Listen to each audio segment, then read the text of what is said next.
बाजार में निराशा का माहौल हावी है। ग्लोबल इकोनॉमी में सुधार के कोई संकेत नहीं है। वहीं हमारी इकोनॉमी भी मंदी में साफ तौर पर नजर आ रही है। करंट अकाउंट डेफिसिट और व्यापार घाटा बढ़ता हुआ दिख रहा है। रुपए की गिरावट को रोकने के लिए आरबीआई और सरकार जो कुछ भी कोशिशें कर रही हैं काफी हद तक नाकाम साबित हो रही है। ऐसे में बाजार का भविष्य क्या होगा और क्या करें इन्वेस्टर्स, ये बताने के लिए आज से हम एक खास सीरीज की शुरुआत कर रहे हैं जिसे आप पहले क्रिस्टल बॉल के नाम से जानते थे। बाजार का भविष्य, ये है सीरीज का नाम। और सबसे पहले इस सीरीज की शुरुआत करने के लिए देश के दिग्गज मार्केट एक्सपर्ट और मोतीलाल ओसवाल फाइनेंशियल सर्विसेज के जॉइंट एमडी रामदेव अग्रवाल साहब से बेहतर कोई नहीं हो सकता। तो आज उनसे करेंगे हम इस सीरीज की शुरुआत।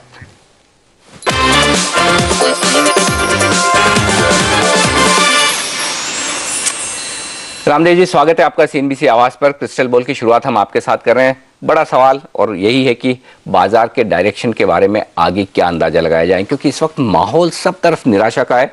किसी से भी आप बात करें सब नेगेटिव वाइब्स आपको आएंगी। हर चीज नेगेटिव नजर आ रही है, ग्रोथ से लेकर कंपनियों के नतीजे और रुपए। ऐसे में आपको क्या लगता है, क्या यहीं पर हम रुक जाएंगे या बड़ी कमजोरी होने की आशंका बाजार में अब भी बरकरार है? सबसे पहले तो मेरी बहुत बहुत शुभकामनाएं for your new show crystal ball और बाजार का भविष्य, and I am very delighted to hear about it. और आपका जो क्वेश्चन है कि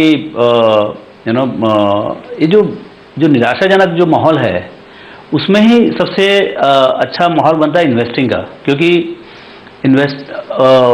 वेरी हाई क्वालिटी इन्वेस्टिंग और pessimism in the market, they go together, they are not opposite to each other. So जैसे एक कहावत है कि what third world war can not do to stock prices, pessimism can do it. तो ये जो अभी निराशाजनक जो माहौल बनते जा रहा है हर तरफ से, nothing can be right in India, चाहे वो करंट अकाउंट डेफिसिट हो, फिस्कल डेफिसिट हो, इन्फ्लेशन हो, करेंसी स्टेबलाइजेशन हो, पॉलिटिकल स्टेबलाइजेशन हो, सो नथिंग इज राइट।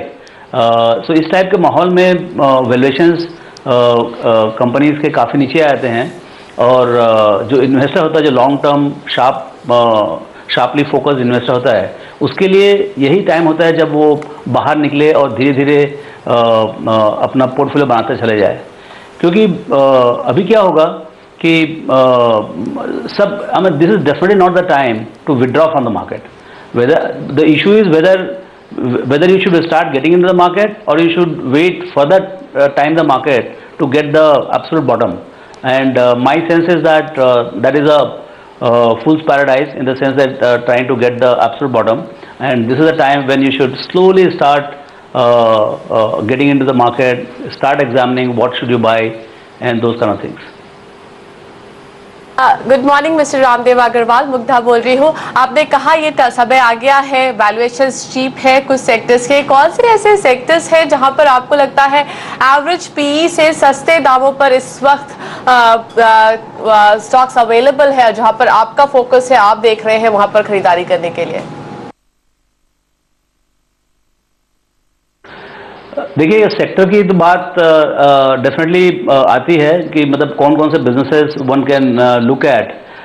जैसे आपके अब सबसे बड़ी बात देखिए, जो रुपए का जो वैल्यू है, जो करीब 45-47 के आसपास होता था एक साल डेढ़ साल पहले, वो अभी बढ़ के हो गया है 61, 62, struggling to go to even 63, 64। So ये जो इतना बड़ा बदलाव जो आया है रुपी डॉलर के पैरिटी में, और ये जो वीकनेस आया है, इससे क्लियरली कई कंपनीज को तकलीफ होने वाली है और कई कंपनीज के लिए बहुत बड़ा लॉटरी लगने वाला है।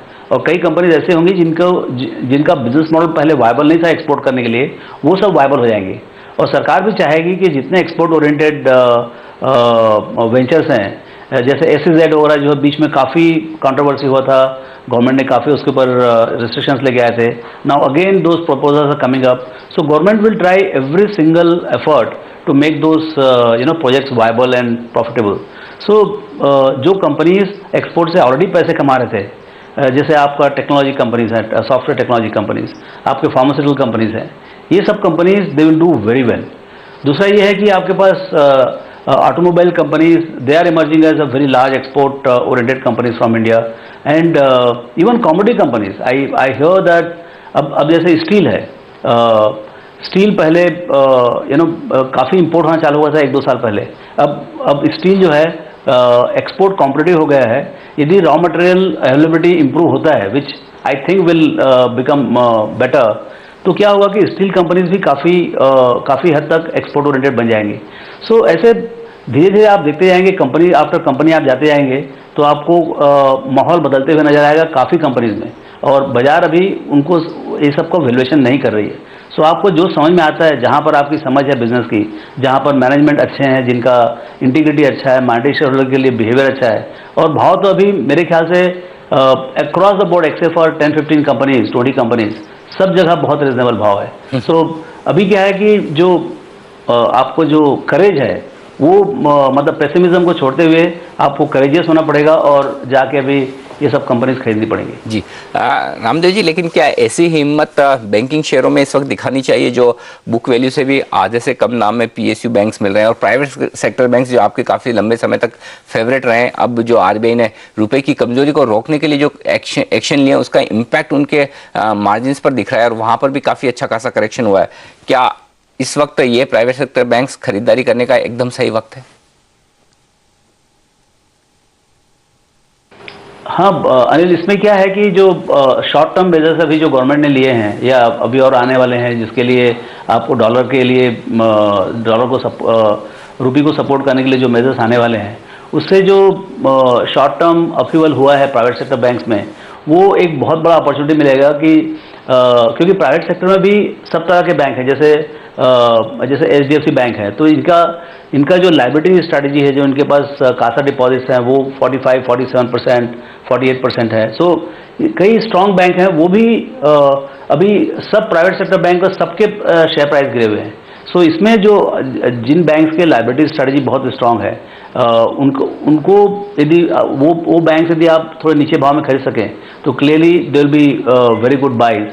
But clearly any kind of a major correction in private sector banks, well managed private sector banks, that will definitely throw an opportunity to invest. Second is that even public sector banks, अभी credit cycle इतना ज़्यादा खराब है कि अभी ऐसा लगता है कि जो भी बैंक प्रॉफिट बनाती है उससे ज़्यादा उसको उसके पोर्टफोलियो में लॉस हो जाता है। So net profit is literally meaningless because restructured assets, gross NPA or stress or further stress is so high that today perceived profit from the private sector bank is literally nothing. So the franchise value has come to half book, 0.7 book, 0.8 book. Even SBI is trading below book. So this is मेरा जो तजुर्बा है 10-15 साल 20 साल से जो मैं banking shares में इन्वेस्ट किया हूँ, these are times when you should seriously start looking at these banks and maybe even for the government it is a time to look at this particular situation where what should they do with the public sector banks where gross NPAs have crossed 4%, and if you look at this restructured assets, it has gone to as high as 10%, 11%. So I think with Raghuram Rajan kind of a new person coming in, we can look for, in a new situation, we can look for some dramatic changes in banking scenario in India.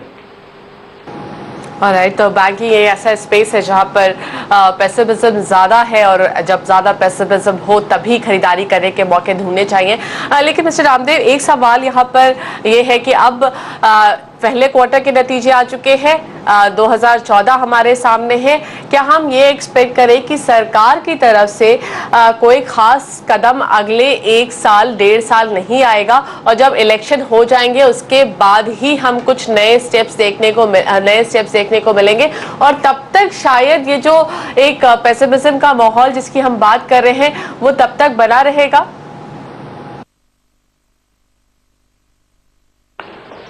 ये तो मुझे नहीं मालूम कि pessimism कब तक बना रहेगा, लेकिन आप देखिए सरकार ने ऐसे लेजिस्लेशन क्लियर करते जा रहे हैं जो सालों से अटके हुए थे। आप देखिए कंपनी लॉ, नया कंपनी लॉ इनेक्ट हो गया है, और उसके रूल्स आने बाकी हैं, लेकिन एक बहुत बड़ी बात है कि एक नया लॉ सामने आया है। सो जितने लेजिस्लेटिव आप जीएसटी में थोड़ा इम्प्रूवमेंट, थोड़ा प्रोग्रेस दिख रहा है, तो जैसे जैसे क्राइसिस डीपन होते जा रहा है वैसे वैसे मेरे ख्याल से इवन अपोजिशन पार्टी को समझ में आ रही है कि जो लेजिस्लेटिव जो बॉटलनेक है और उससे रिफॉर्म्स जो रुके हुए हैं वो आगे बढ़ना बहुत ज़रूरी है, नहीं तो फिर चाहे एक पार्टी हो या दूसरी पार्टी हो, देश का ही सत्यानाश हो जाएगा।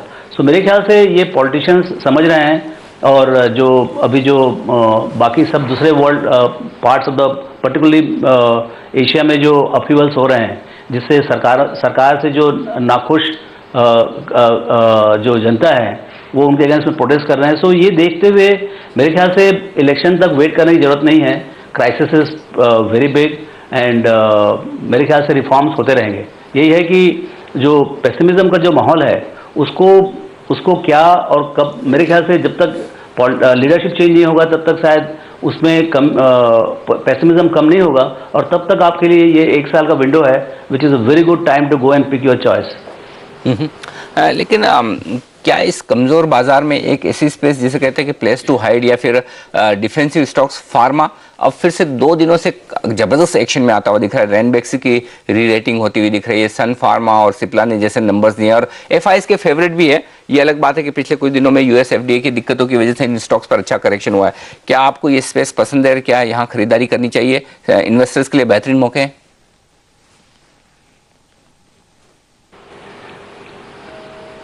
See, pharma is emerging as very large.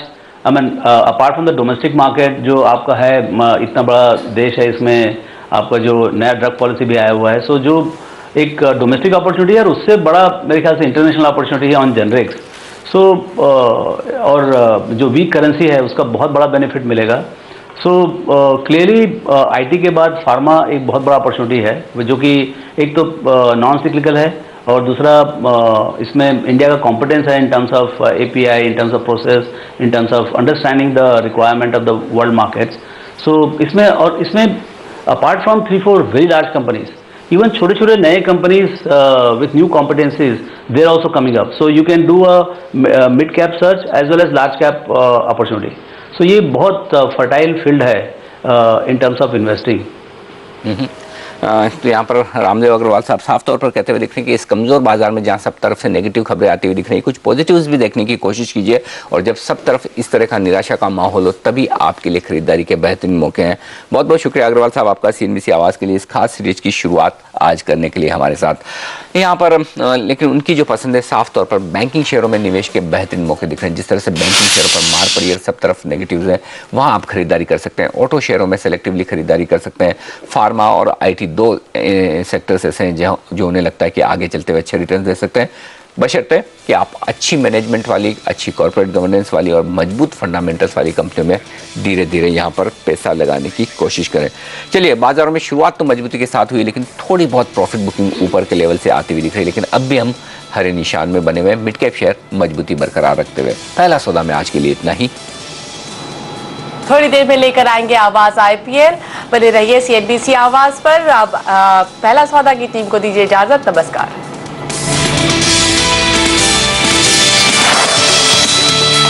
MCX Stock Exchange, India's new stock exchange, presents Pehla Sauda.